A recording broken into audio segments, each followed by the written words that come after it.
வணக்கம். இந்த வீடியோவில் நம்ம முள்ளங்கி குருமா எப்படி செய்யுதுன்னு பார்க்க போகிறோம். இது சாதத்துக்கு மட்டும் இல்லை, இட்லி, தோசை, சப்பாத்தி, பூரி எல்லாத்துக்குமே ஒரு சூப்பரான ஒரு சைட் டிஷ்ஷாக இருக்கும்.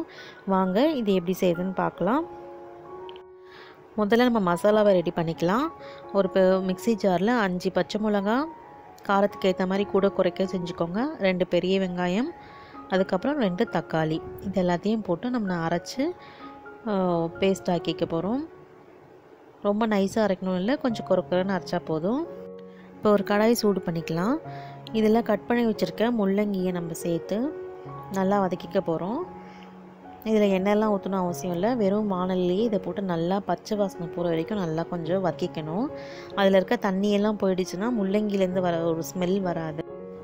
இப்போ இதை நல்லா வதங்கிடுச்சு, உங்களுக்கு நல்லா வாசனை வரும் இது வதக்கும் போதே. இப்போ நல்லா வதங்கினதுக்கப்புறமா இதை எடுத்து நம்ம தனியாக ஒரு தட்டில் வச்சுக்கலாம்.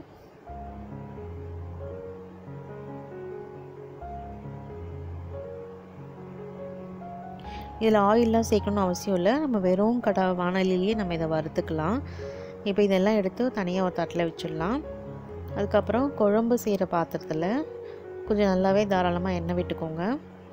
எண்ணெய் கொஞ்சம் சூடானதுக்கப்புறமா ஒரு பிரிஞ்சி இலை, 2 கிராம்பு, 2 பட்டை துண்டு சின்னது, அப்புறம் ஒரு ஏலக்காய், அதுக்கப்புறம் நட்சத்திர சோம்பு, இது எல்லாத்தையும் சேர்த்து கொஞ்சம் பொரிஞ்சதுக்கப்புறமா ஒரு டேபிள் ஸ்பூன் இஞ்சி பூண்டு பேஸ்ட்டு சேர்த்துக்கலாம். இந்த இஞ்சி பூண்டு பேஸ்ட்லேயே நான் சோம்பு போட்டு அரைச்சி வச்சுருக்கேன், அதனால் சோம்பு தனியாக போகணுன்னு அவசியம் இல்லை. இது மாதிரி அரைச்சி போட்டோம்னா நமக்கு வாயில் அங்கங்கே சோம்பு கிடைக்காது. இப்போ இதை போட்டு நல்லா கொஞ்சம் வதக்கிடலாம். கொஞ்சம் வதங்கினதுக்கப்புறமா நம்ம அரைச்சி வச்சுருக்க அந்த வெங்காயம் தக்காளி விழுது இதில் சேர்த்துடலாம். நீங்கள் பச்சை மிளகா காரத்துக்கு ஏற்ற மாதிரி கூடவோ குறைக்கவோ செஞ்சுக்கோங்க. நம்ம இதில் மிளகாய் பொடியும் நம்ம சேர்க்க போகிறோம், அதனால் அதுக்கேற்ற மாதிரி நீங்கள் சேர்த்துக்கோங்க. இப்போ இதை ஒரு மூடி போட்டு நம்ம வதக்கிக்கலாம், இல்லைன்னா வெளியிலலாம் தெரிக்கும். நல்லா மூடி போட்டு அந்த பச்சை வாசனை போகிற வரைக்கும் நம்ம நல்லா வேக வச்சுக்கணும். இது வெளியிலலாம் தெரிக்கும், அதனால் மூடி போட்டு நீங்கள் சமைங்க.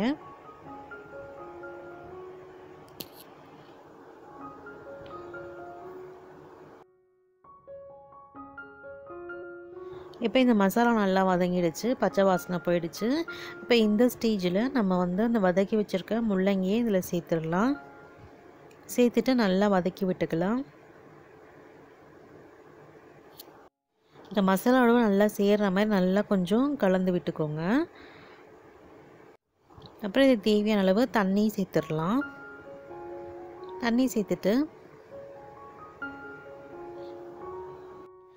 இப்போ இதில் குழம்புக்கு தேவையான அளவு உப்பு சேர்த்துடலாம். ஒரு 1/4 ஸ்பூன் மஞ்சள் தூள், ஒரு 2 ஸ்பூன் குழம்பு மிளகாய் தூள் சேர்க்குறேன். நீங்கள் காரத்துக்கு ஏற்ற மாதிரி கூடவோ குறைக்கவோ செஞ்சுக்கோங்க. நம்ம ஏற்கனவே பச்சை மிளகாய் சேர்த்துருக்கோம், அதுக்கேற்ற மாதிரி அட்ஜஸ்ட் பண்ணி சேர்த்துக்கோங்க. சேர்த்துட்டு நல்லா கலந்து விட்டு நல்லா இந்த மசாலாலாம் இந்த முள்ளங்கியில் இறங்குற அளவுக்கு நல்லா வேகணும். அதனால் ஒரு 5லேருந்து 7 நிமிஷம் வரைக்கும் நம்மளை மீடியம் ஃப்ளேமில் வச்சு நல்லா வேக வச்சுக்கோங்க.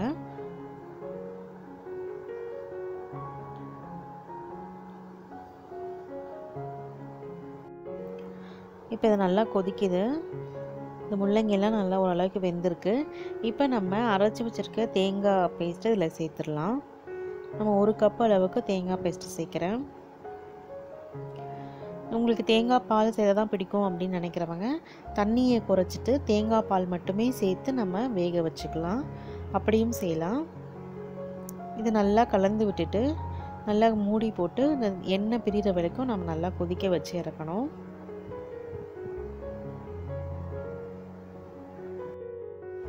இப்போ நல்லா எண்ணெய் பிரிஞ்சிச்சு, நம்மளோட முள்ளங்கி குருமா ரெடி ஆகிடுச்சு.